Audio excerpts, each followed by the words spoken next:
رب اجعلني مقيم الصلاة ومن ذريتي ربنا وتقبل دعاء. Bismillah. Assalamualaikum warahmatullahi wabarakatuh.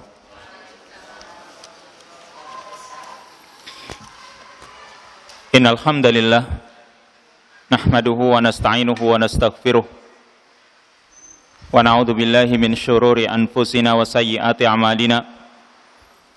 May yahdihillahu fala mudhillalah wa may yudlil fala hadiyalah. Asyhadu an la ilaha illallah wahdahu la syarikalah wa asyhadu anna Muhammadan abduhu wa rasuluh. Allahumma salli wa sallim wa barik ala nabiyyika wa rasulika Muhammadin wa ala alihi wa ashabihi wa man sara ala nahjihi wa ihtada bihadyihi wa istanna bi sunnatihi ila yaumil qiyamah.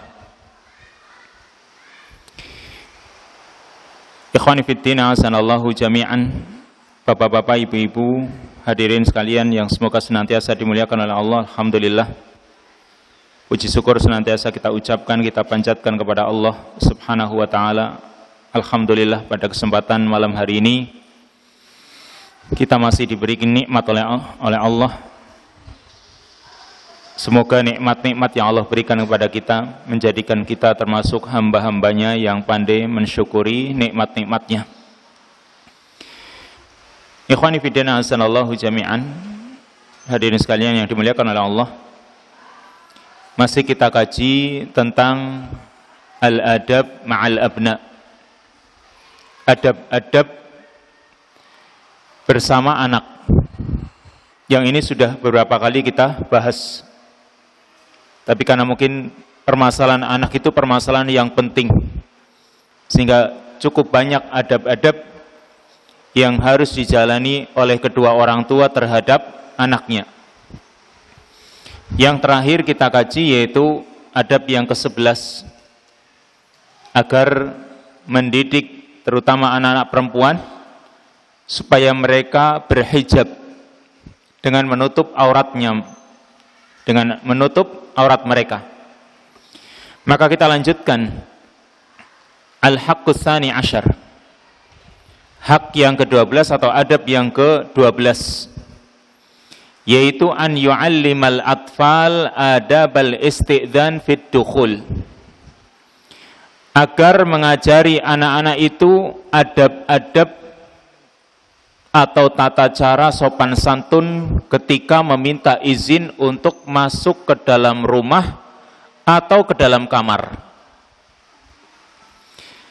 Mendidik anak supaya mereka membiasakan minta izin ketika masuk rumah atau masuk kamar.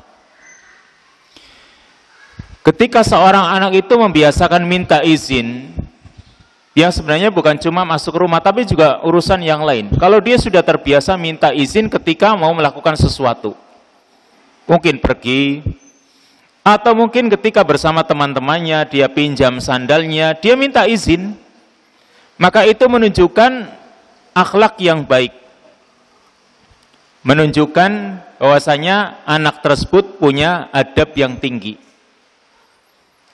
Dan di sini pun sama. Ketika anak itu diajari adab-adab ketika masuk rumah itu supaya minta izin terlebih dahulu, atau ketika masuk kamar kedua orang tuanya, tujuannya supaya agar anak itu punya rasa malu,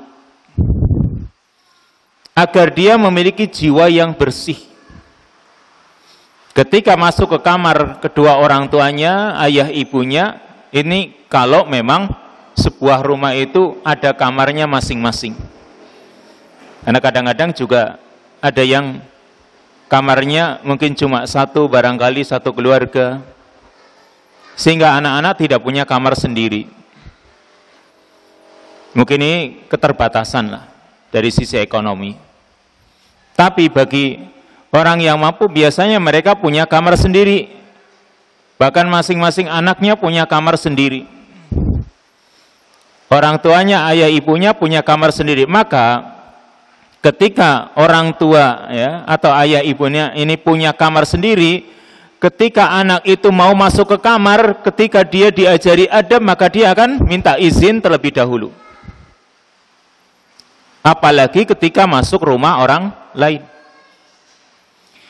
Untuk apa sih kok ada minta izin segala? Tujuannya kata Nabi SAW dalam hadis riwayat Bukhari, diajari anak itu minta izin sebagaimana yang lain. Kata Nabi SAW, innama ju'ilal isti'dhan min ajlil basar. Dijadikannya minta izin itu min ajlil basar, untuk menjaga pandangan.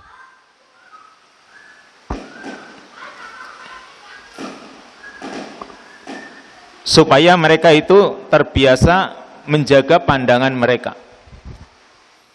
Kalau orang minta izin terlebih dahulu, ketika orang itu membiasakan meminta izin, ya, dia meminta izin, biasanya terjaga pandangannya. Ketika masuk ke rumah orang lain, dia minta izin terlebih dahulu, maka yang punya rumah, yang ada di dalam rumah itu kan persiapan. Sehingga terjaga pandangannya dari sesuatu yang tidak pantas untuk dilihat. Ya, pandangannya tidak tertuju kepada perkara yang haram, atau mungkin ada aurat-aurat yang nampak, tapi karena minta izin terlebih dahulu mereka ada persiapan. Sehingga terjaga pula kehormatan sahibul baitnya, orang yang punya rumah. Demikian pula kedua orang tua. Ketika anak itu masuk ke kamar orang tuanya, maka minta izin. Bahkan ada 3 waktu yang disebutkan di dalam Al-Quranul Karim, di dalam surat An-Nur, bahwa anak-anak yang masih kecil saja mereka disuruh minta izin ketika mau masuk ke kamar kedua orang tuanya di 3 waktu, yaitu sebelum salat subuh, kemudian ketika waktu duhur, ketika waktu qailulah, atau ketika mereka melepas baju mereka, dan yang ketiga yaitu setelah sholat isya. Ketika anak-anak itu belum balik, apalagi kalau sudah balik, di selain waktu itu mereka minta izin. Ini anak-anak yang belum balik, ya, ketika masuk ke kamar orang tuanya, mereka dianjurkan untuk minta izin. Allah Subhanahu wa taala berfirman dalam surat An-Nur ayat yang ke-58 dan 59. Ya ayyuhalladzina amanu liyasta'dzinkumul ladzina malakat aymanukum walladzina lam yablughul huluma minkum salasa marrat min qabli salatil fajri wa hina tad'una siyabakum minadh-dhahirah wa min ba'di salatil isya salasu auratil lakum laisa alaikum wala alaihim junahun ba'dahun tawafuna alaikum ba'dukum ala ba'd kadzalika yubayyinullahu lakum wa kadzalika yubayyinullahu lakumul ayat wallahu alimun hakim. Yang artinya, ya ayyuhalladzina amanu, hai orang-orang yang beriman, liyasta'dzinkumul ladzina malakat aymanukum, hendaklah budak-budak yang kalian miliki, ya, budak-budak yang kalian miliki kalau orang punya budak,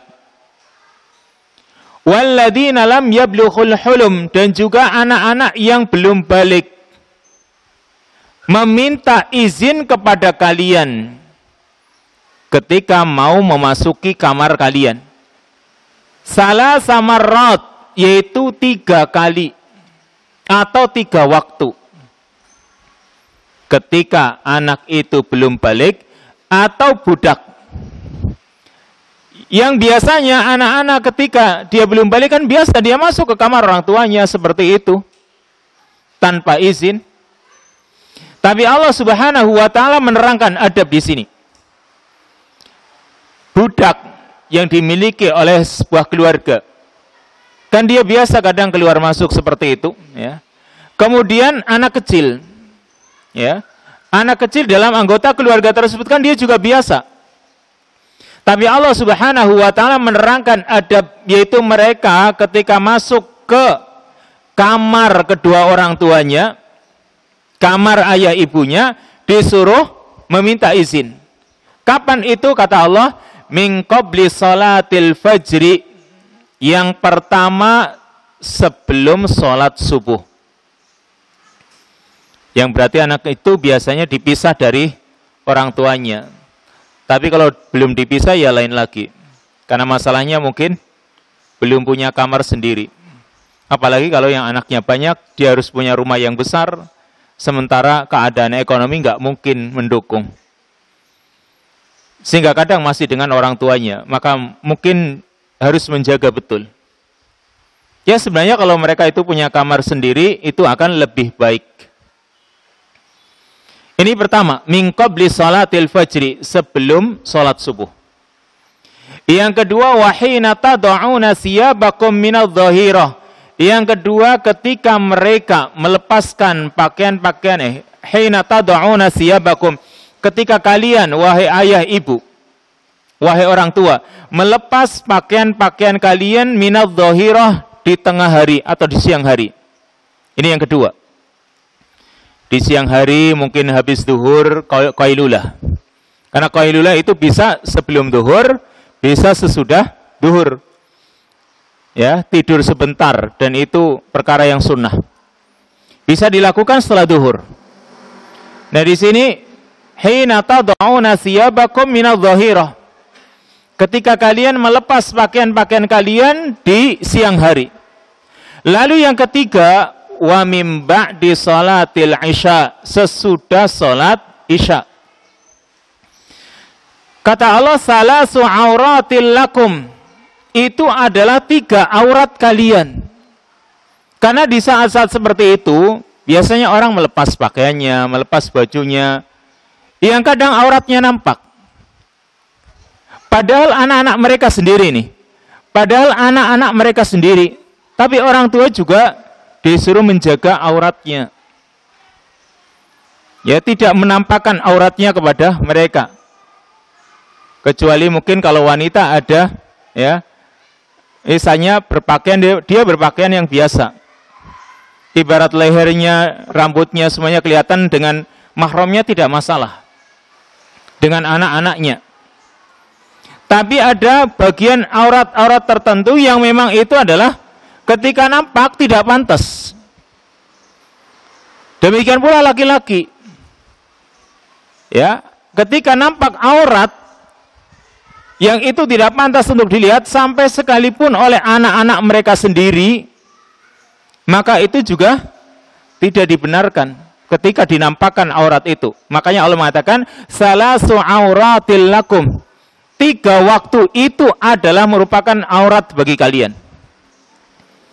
Sebelum salat subuh, ya, kadang auratnya kedua orang tua terbuka, atau tadi ketika di siang hari, atau setelah salat isya ketika mau tidur, auratnya nampak. Maka Allah mengatakan salasu auratil lakum, itu adalah 3 aurat untuk kalian. Laisa alaikum wala alaihim junahun ba'dahun tawafuna alaikum ba'dukum ala ba'd. Maka tidak ada dosa atas kalian dan juga tidak ada dosa atas mereka ba'dahunna, di selain 3 waktu tersebut. Tawafuna alaikum, yang mereka biasa melayani kalian, mereka biasa berkeliaran atau biasa berputar-putar di rumah. Ba'dukum ala ba'd, sebagian kalian atas sebagian yang lain. Kadzalika yubayyinullahu lakumul ayat wallahu alimun hakim. Demikianlah Allah Subhanahu wa taala menjelaskan untuk kalian ayat-ayatnya, dan Allah Maha mengetahui lagi Maha bijaksana. Ini ketika anak belum dewasa. Itu saja Allah memberikan adab supaya mereka dibiasakan meminta izin ketika masuk ke dalam kamar orang tua mereka.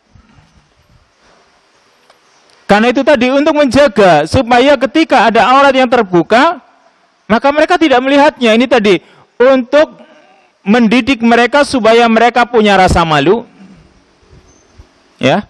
Kemudian juga menjadikan hati mereka bersih. Kenapa? Tidak biasa melihat aurat.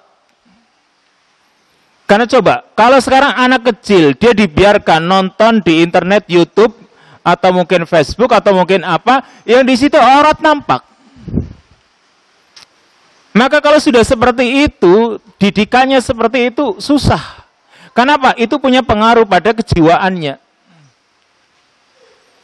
Karena Allah Subhanahu wa Ta'ala menerangkan di ayat ini, ya, untuk menjaga aurat tersebut supaya tidak nampak, mereka disuruh minta izin. Kalau sekarang mereka disuruh minta izin ketika masuk ke kamar kedua orang tuanya, tapi mereka dipegangi HP, yang HP di situ banyak aurat-aurat yang nampak. Naudzubillah, kadang-kadang video-video porno atau mungkin gambar-gambar porno, kan lebih parah lagi. Ke kamar orang tuanya suruh izin, sementara di sisi yang lain tidak diimbangi. Maka ini perlu dikoreksi dalam diri kita. Karena minta izin tadi tujuannya adalah innama ju'ilal isti'dzan min ajlil basar. Dijadikannya syariat meminta izin tujuannya untuk menjaga pandangan. Satu sisi kita berusaha menjaga, tapi di sisi lain ternyata dibiarkan. Maka ini salah kaprah jadinya. Ini ketika mereka belum balik. Apalagi kalau sudah balik, maka di ayat selanjutnya, ayat yang ke-59. Allah mengatakan, wa idza balaghal atfalu minkumul hulum falyasta'dhinu kamasta'dzana alladziina min qablihim kadzalika yubayyinullahu lakumul ayat kadzalika yubayyinullahu lakum ayatihi wallahu alimun hakim. Kata Allah, wa idza balaghal atfalu minkumul hulum, dan jika anak-anak itu sudah mencapai usia dewasa, sudah hulum, sudah bermimpi, maksudnya sudah balik. Kata Allah, falyasta'dhinu kamasta'dzana alladziina min qablikum, maka hendaklah mereka meminta izin sebagaimana orang-orang sebelum kalian juga minta izin. Berarti sebagaimana yang lain. Kalau sudah balik, jelas minta izinnya itu bukan cuma di 3 waktu itu, tapi juga di waktu-waktu yang lain. Bayangkan ini, Allah menerangkan adab seorang anak masuk ke kamar orang tuanya minta izin kapan? Di semua waktu. Kalau anak itu sudah dewasa. Kalau anak itu tadi belum balik, ya masih kecil, itu saja disuruh minta izin di 3 waktu tadi. Apalagi kalau sudah dewasa. Kadzalika yubayyinullahu lakum ayatihi wallahu alimun hakim. Demikianlah Allah Subhanahu wa Ta'ala menjelaskan untuk kalian ayat-ayatnya, dan Allah Maha mengetahui lagi Maha bijaksana. Jadi intinya tadi, ketika anak itu membiasakan untuk meminta izin, berarti anak itu punya adab yang tinggi. Karena dia terbiasa minta izin. Kalau ada anak mau pergi minta izin, mau memakai punya saudaranya dia minta izin, berarti dia punya adab. Ibarat kalau misalnya di masjid dia mau pakai sandal orang, mau ke kamar mandi, kadang ada sandal khusus. Nah, dia mau ke kamar mandi atau ke toilet misalnya, dia minta izin kepada orang karena bukan sandalnya. Berarti anak ini punya adab. Dan kalau kita sendiri yang sudah dewasa ini, ya, kita saja ketika pakai sandal orang lain nggak minta izin, kan berarti adab itu tidak dipakai. Meskipun mungkin saja sandal itu tidak dipakai oleh orang. Tapi kalau minta izin itu lebih baik. Kenapa? Orang itu menunjukkan dia punya adab. Seperti itu pula anak, ketika dia membiasakan meminta izin ketika masuk ke kamar orang tuanya, atau mungkin masuk ke dalam rumahnya, atau ketika dia mau pergi, biasakan mereka meminta izin. Di samping tadi untuk menjaga kehormatan rumah, apalagi kalau masuk ke rumah orang lain, ya. Kemudian juga menjadikan kehidupan jadi tenang. Coba sekarang, kalau misalnya di sebuah masyarakat itu biasa orang masuk ke rumah orang lain nyelonong begitu saja. Mungkin zaman dahulu biasa seperti itu. Masuk ke rumah orang lain nyelonong. Mungkin karena merasa itu masih kerabatnya, tapi bukan mahram. Kadang masuk begitu saja. Nggak ketok pintu, nggak apa, langsung masuk, tiba-tiba sudah berada di kamar tengah. Atau mungkin kadang-kadang sudah sampai di dapur istilahnya. Maka yang seperti itu, kalau yang sudah tahu adab, atau yang sudah tahu tentang aurat, sementara misalnya ada wanita yang ada di dalam rumah belum siap. Karena mungkin mereka melepas jilbab mereka, taunya rumah itu aman gitu ya. Nggak ada orang, ternyata kebiasaan masyarakat masuk begitu saja. Membuat hidup mereka kan nggak tenang. Tapi kalau minta izin, insya Allah menjadikan masyarakat itu, terutama kaum wanita atau mereka yang biasa di dalam rumah akan merasa tenang. Ini kalau sebuah masyarakat dibiasakan minta izin. Apalagi di sini kaitannya dengan anak. Kalau anak itu sudah dibiasakan minta izin sejak kecil, maka semoga itu menjadi ya, pendidikan yang baik untuknya, adab-adab yang baik akan dia dapatkan. Ini al-haqqus tsani asyar. Hak yang ke-13. Kemudian berikutnya al-haqqus tsalis asyar. Hak yang ke-13 itu dikatakan di sini an ya'dila al-walidani baina auladihim. Hak yang ke-13 agar kedua orang tua itu bersikap adil di antara anak-anak mereka. Agar kedua orang tua itu bersikap adil di antara anak-anaknya. Kadang orang tua itu, istilah kita itu kadang pilih kasih. Sehingga dengan rasa pilih kasihnya itu dia membedakan di antara anak-anaknya.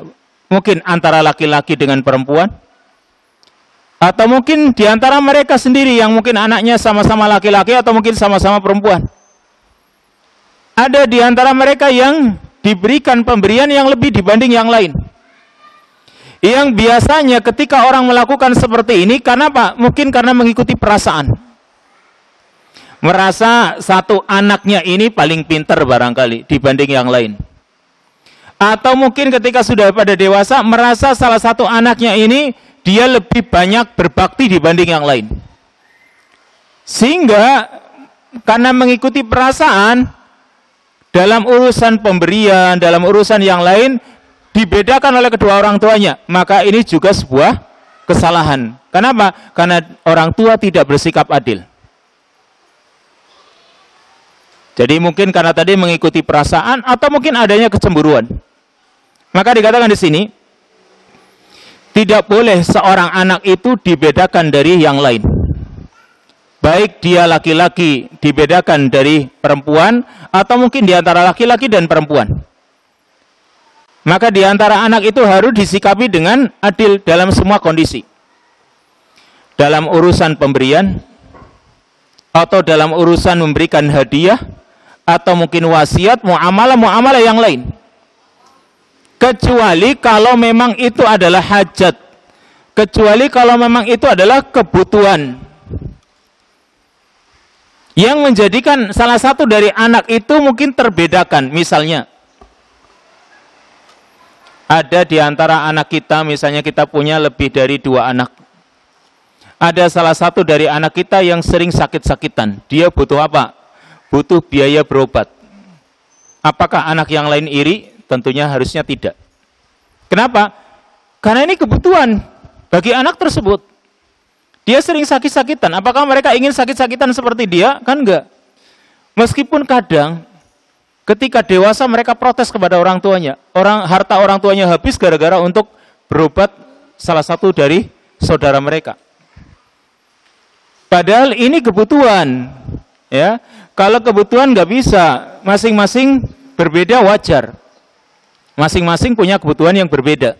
Tapi dalam urusan pemberian, murni pemberian, maka orang tua harus bersikap adil. Disebutkan dalam riwayat Abu Dawud dari sahabat Ibnu Abbas, qala dia mengatakan qala Rasulullah sallallahu alaihi wasallam. Rasulullah sallallahu alaihi wasallam bersabda, "Man kanat lahu unsa falam ya'idha walam yuhinha walam yu'sir waladahu 'alaiha qala ya'ni adz-dzukur adkhalahu Allahul jannah."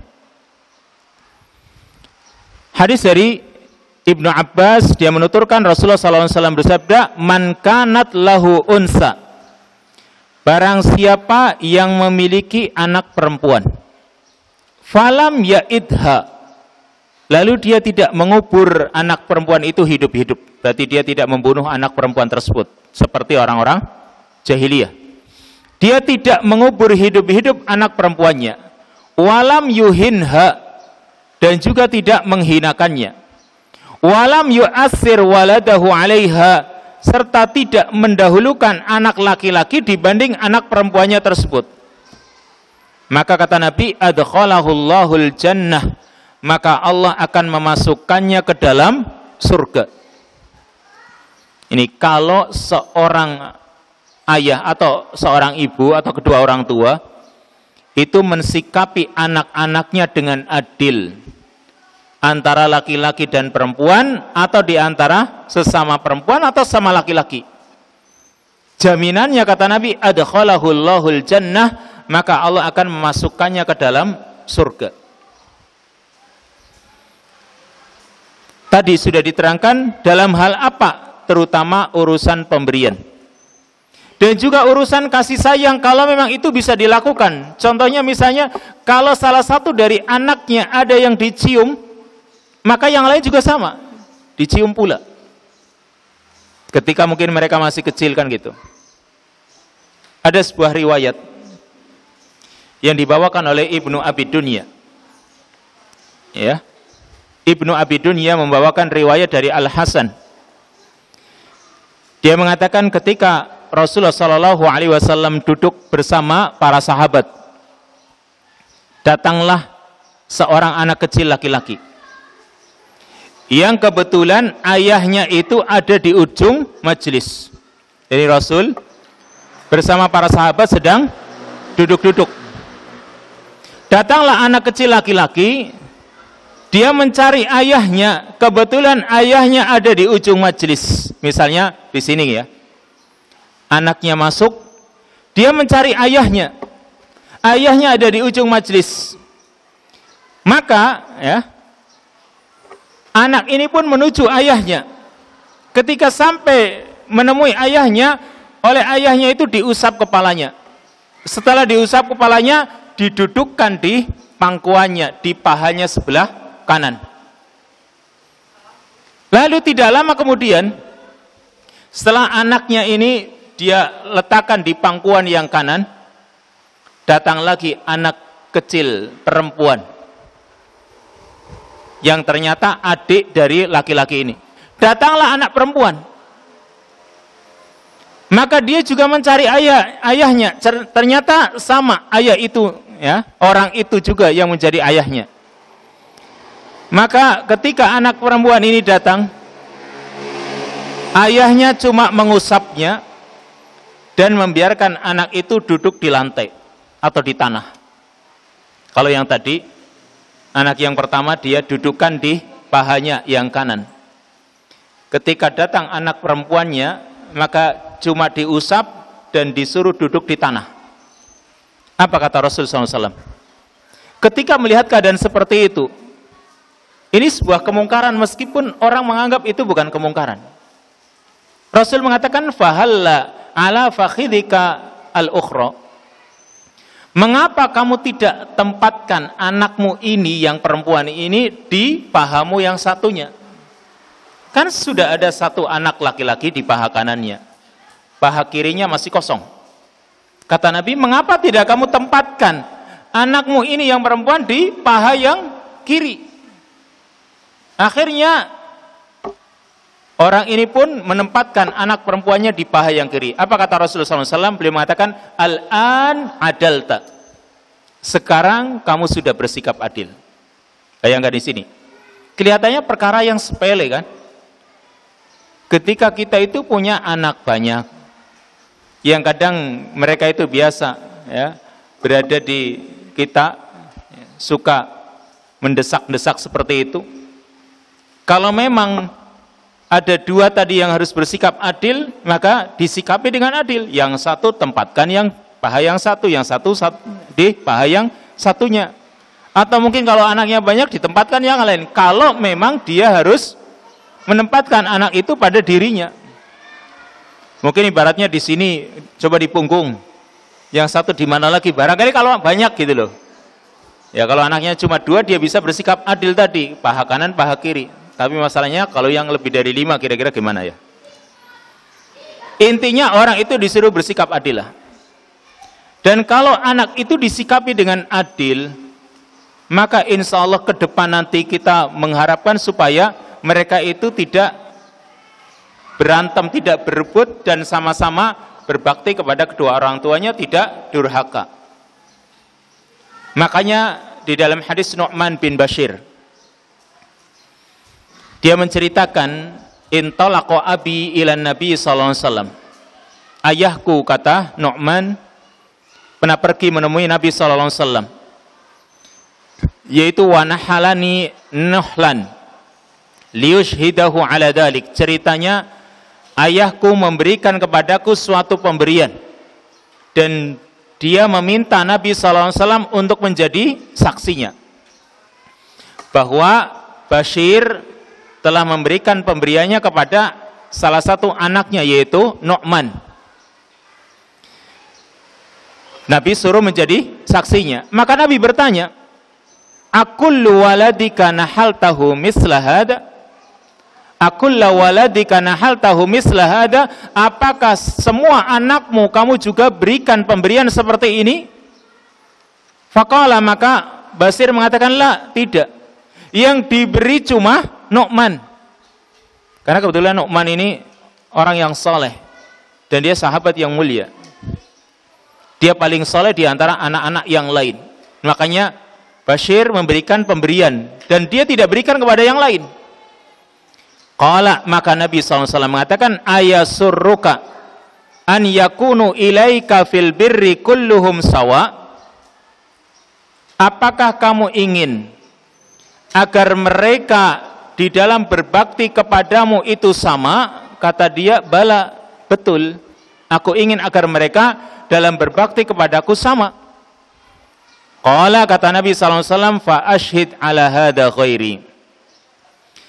Kalau begitu aku tidak mau ini menjadi saksi atas pemberianmu, yaitu kamu cuma memberikan kepada Nu'man saja, yang lain tidak diberi. Fa ashhid ala hadha ghairi. Kalau begitu suruh orang lain untuk menjadi saksi, jangan aku gitu. Ya, persaksikan atas pemberianmu ini orang lain. Mintalah saksi orang lain, jangan saya, kata Nabi SAW. Karena ini adalah saksi kedoliman namanya. Ketika orang tua memberikan kepada salah satu dari anaknya, sementara yang lain tidak diberi, maka hukumnya dolim. Dan Nabi SAW meminta agar orang lain saja yang menjadi saksi. Lanjut. Al-haqqur rabi' asyar. Hak yang ke-14. Atau adab yang ke-14 bersama anak, yaitu takhayyur as-suhbatis salihah. Memilihkan teman yang salihah, teman yang baik. Memilihkan teman yang baik untuk mereka, anak-anak tersebut. Urusan memilihkan teman yang baik ini bukan perkara yang ringan. Ya, mencarikan untuk anak kita teman itu bukan perkara yang ringan, bukan perkara yang gampang. Kenapa? Karena tidak semua teman atau sahabat itu pantas untuk menjadi teman.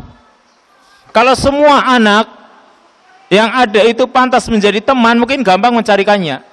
Tapi masalahnya dalam Islam itu tidak semua orang itu pantas untuk menjadi teman.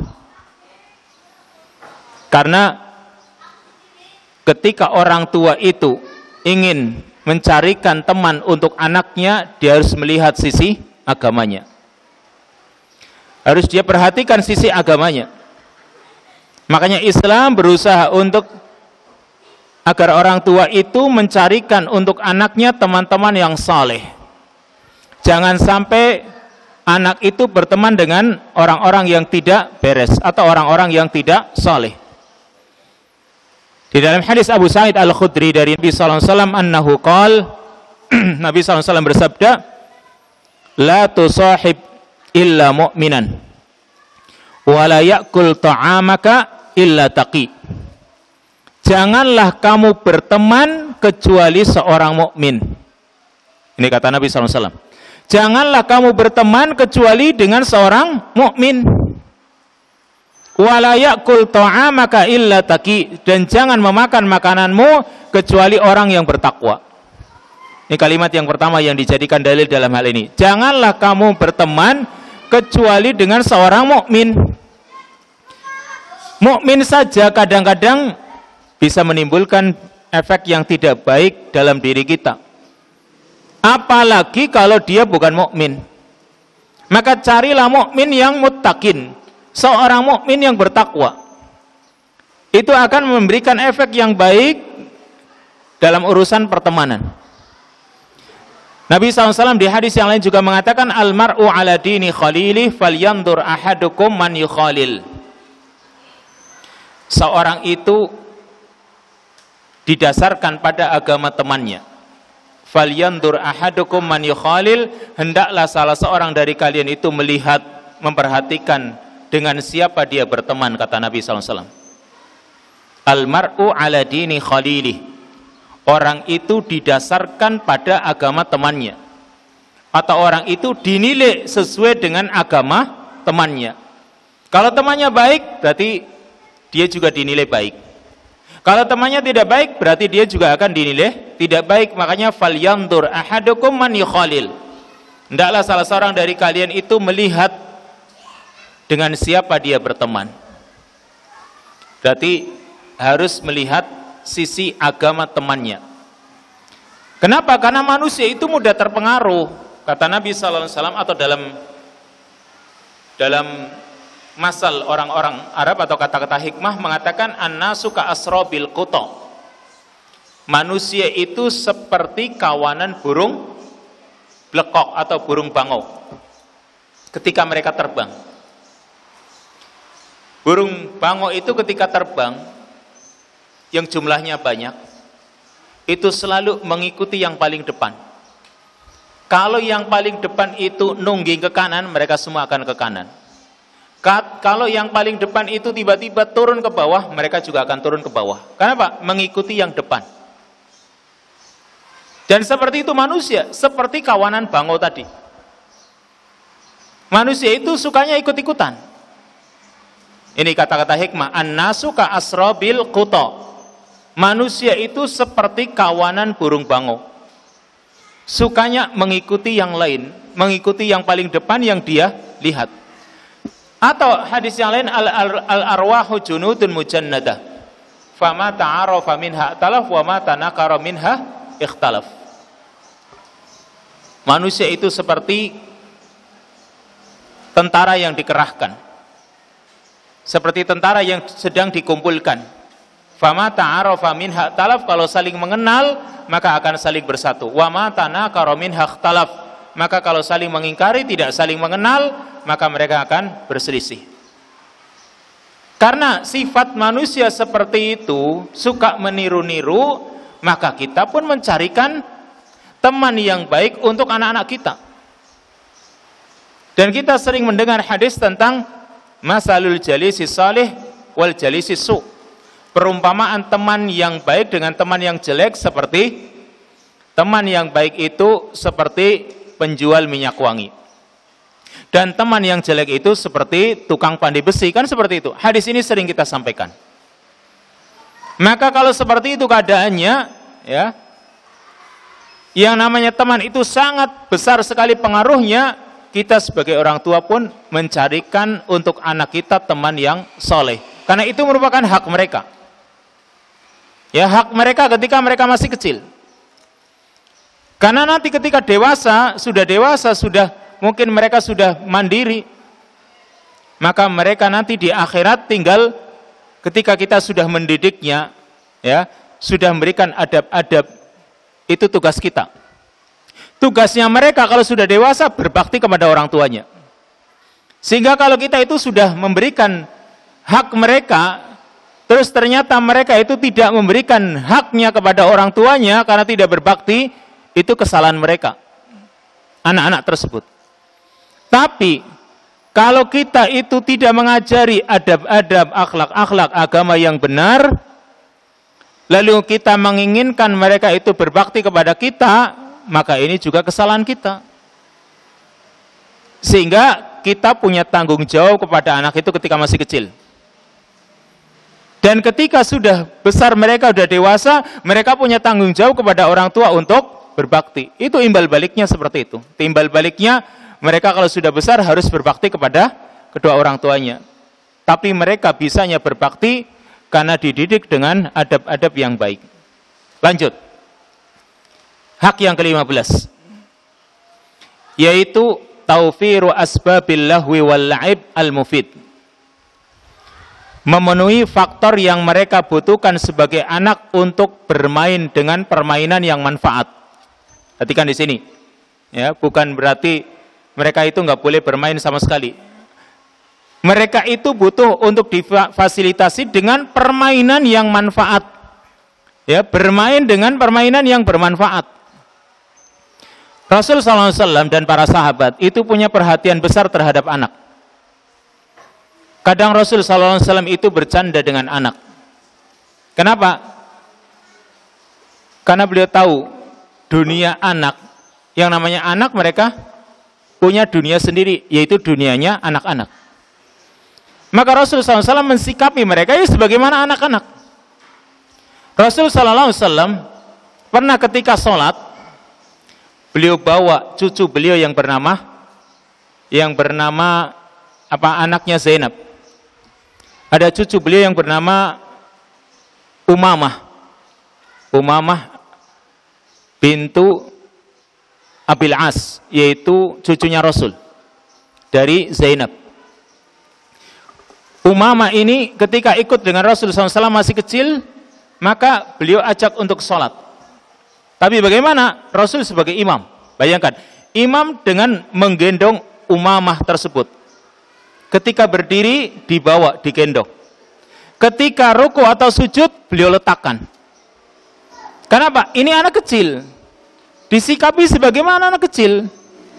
Ya, namanya juga anak seperti itu. Ketika masih kecil, keadaannya seperti itu, ingin sholat, maka beliau pun sikapi sebagaimana anak itu memang membutuhkan untuk dibawa. Atau bahkan Al-Hasan atau Al-Husain, ketika Nabi SAW itu sedang sujud, cucu beliau ini naik di atas punggung beliau, maka sujudnya lama, sampai para sahabat itu heran, kenapa Nabi itu kok nggak bangun-bangun dari sujudnya? Ternyata di atas punggung beliau ada cucu beliau. Sehingga seperti itu disikapi. Kenapa? Anak. Dan kadang mereka itu butuh permainan. Ya, kadang mereka itu butuh permainan. Maka kalau memang mereka itu membutuhkan permainan, asal permainan itu yang manfaat sifatnya, bermain dengan hal-hal yang bermanfaat, maka tidak masalah. Anak kecil seperti di zaman Rasul, kisahnya Abu Umair, yang dia mainan burung di dalam sangkarnya. Maka Rasul mensikapinya dengan baik. Sampai Rasul bahkan menanyakannya ketika burung kecil itu mati. Dalam hadis yang masyhur, Nabi mengatakan, "Ya Aba Umair, ma fa'alan nughair." Wahai Abu Umair, apa yang terjadi pada burung kecilmu? Kenapa? Rasul mensikapi anak ya sebagaimana anak-anak. Dia mainan burung, dan kebetulan burungnya mati. Ya boleh-boleh saja melihara burung asal dipelihara atau asal diberi makan, tidak dipenjarakan. Kalau dipenjarakan hukumnya dosa besar. Karena dia bisa mendapatkan adab sebagaimana seorang wanita yang memenjarakan kucingnya. Tapi di sini Rasulullah SAW mensikapi Abu Umair, ya, anak kecil tersebut, saudaranya Anas bin Malik, disikapi dengan baik, dibolehkan. Bahkan Aisyah, istri beliau SAW, kan beliau menikahi Aisyah, Dalam riwayat umur 6,5 tahun atau 6 tahun. Lalu hidup bersama Nabi SAW umur 9 tahun. 9 tahun, masih kecil. Aisyah ketika hidup bersama Rasulullah SAW, dia masih punya boneka. Ya, dia masih punya mainan boneka yang sebenarnya boneka makhluk bernyawa hukumnya haram. Gambar atau patung makhluk bernyawa dalam Islam hukumnya haram.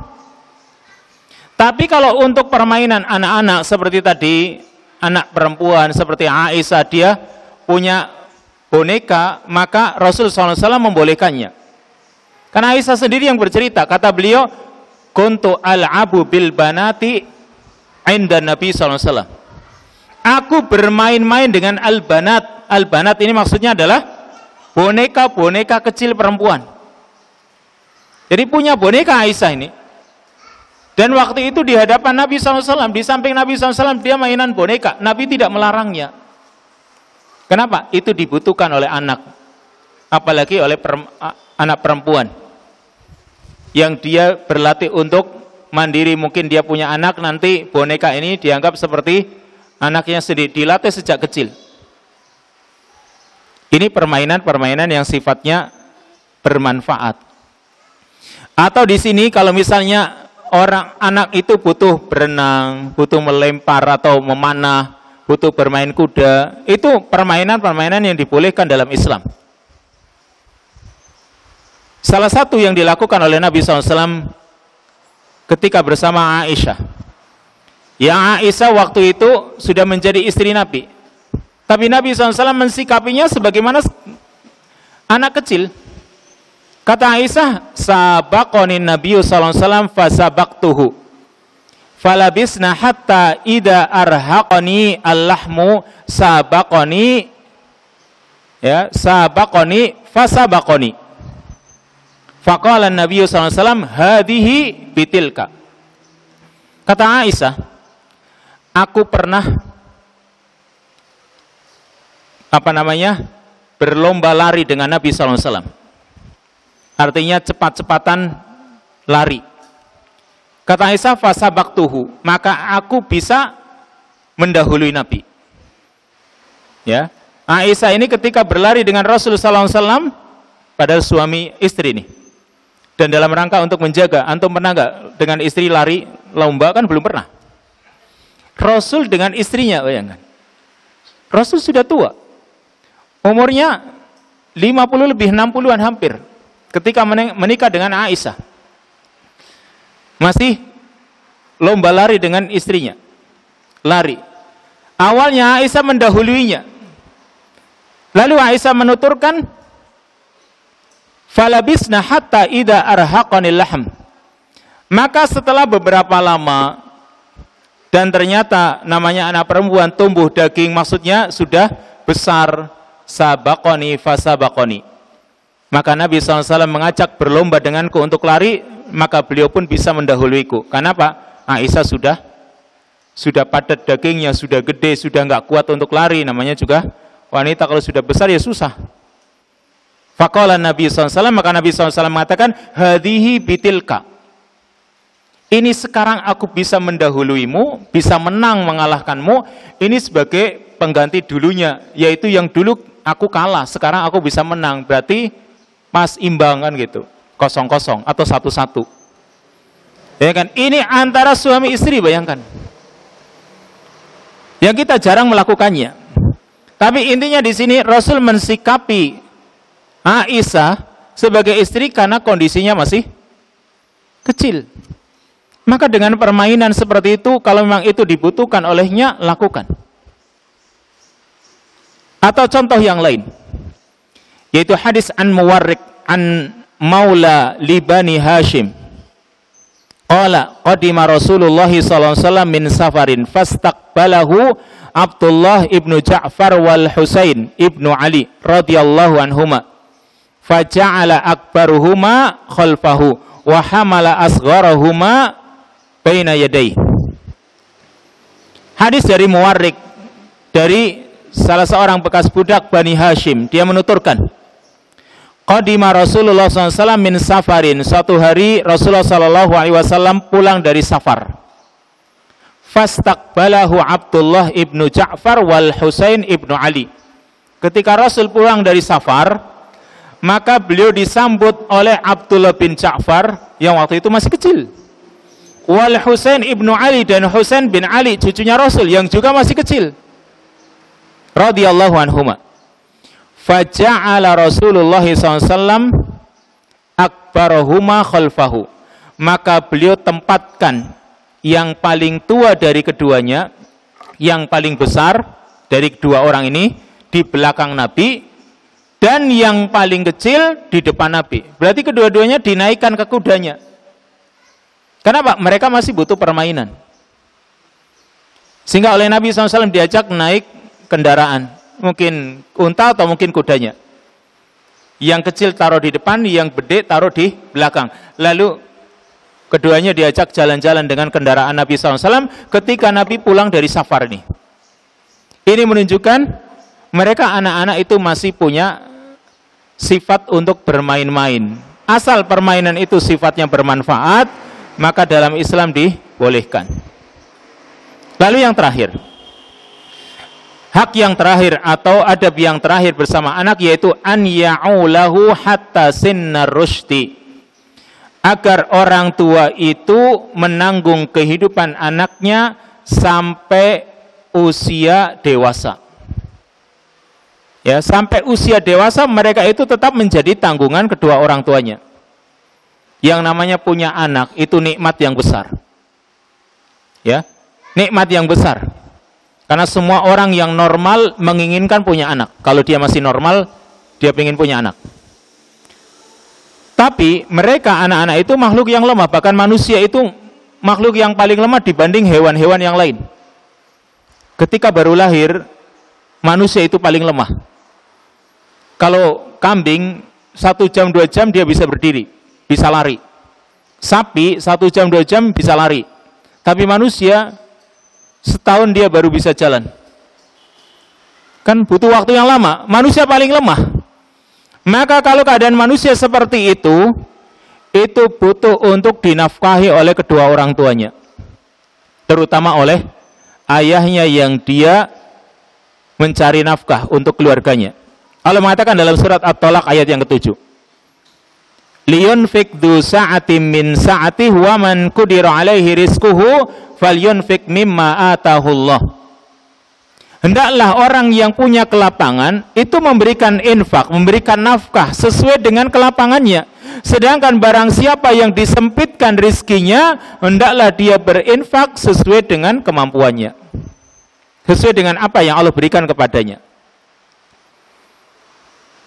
Maka infak yang kita keluarkan yang paling banyak pahalanya, yaitu yang kita infakkan, yang kita nafkahkan untuk keluarga kita. Sebagaimana yang dikatakan oleh Nabi SAW. Yang paling besar pahalanya yang kita berikan untuk keluarga kita. Maka kalau ini paling besar, ya harusnya kita lebih semangat daripada atau dibanding kita berikan kepada yang lain. Kita lebih semangat, kenapa? Pahalanya lebih besar. Jangan malah semangat untuk orang lain sementara untuk keluarganya pelit. Maka ini kebalik. Padahal itu infak yang pahalanya paling besar. Dan Nabi SAW menyuruh untuk memulai ketika berinfak itu kepada keluarganya. Al-yadul aliyah khairun minal yadis sufla wabda biman ta'ul. Tangan di atas itu lebih baik dari tangan di bawah, dan mulailah dengan orang yang menjadi tanggunganmu. Mulai. Yang pertama kali yang kita berikan yaitu orang yang menjadi tanggungan kita. Siapa? Anak istri kita. Setelah diri kita tentunya. Setelah diri kita, kita berikan nafkah. Lalu anak istri kita. Yang berarti kita itu harus mendahulukan mereka dibanding yang lain. Jangan kita dahulukan orang lain sementara kedua anak kita itu terlantar. Kata Nabi SAW. Dalam hadis yang diriwayatkan oleh Abdullah bin Amr bin As, beliau mengatakan, kafa bil mar'i isman an yudayyi'a man yaqut. Cukuplah orang dikatakan berdosa kalau dia menyia-nyiakan orang yang menjadi tanggungannya. Ini kata Nabi, kafa bil mar'i isman an yudayyi'a man yaqut. Cukuplah orang dikatakan berdosa kalau dia menyia-nyiakan orang yang menjadi tanggungannya, orang yang pantas untuk dia beri makan ternyata dia sia-siakan. Maka sungguh itu sudah cukup dikatakan dosa. Kalau lebih dari itu, dosanya lebih lagi. Karena dia berhak atau mereka itu berhak mendapatkan nafkah kita. Ternyata disia-siakan, maka dosa itu sudah pasti akan dia dapatkan. Kalau orang itu menyia-nyiakan orang-orang yang menjadi tanggungannya, wallahu taala alam bissawab. Sampai di sini dulu. Ini adab-adab bersama anak dan ini bagian yang terakhir. Insyaallah kita lanjutkan dengan adab-adab berikutnya yaitu adabut thariq. Adab-adab ketika berada di jalan. Wassallallahu wasallam ala nabiyina Muhammad wa ala alihi wa sahbihi ajma'in. Subhanakallahumma wa bihamdika asyhadu an la ilaha illa anta astaghfiruka wa atubu ilaik. Wassalamualaikum warahmatullahi wabarakatuh.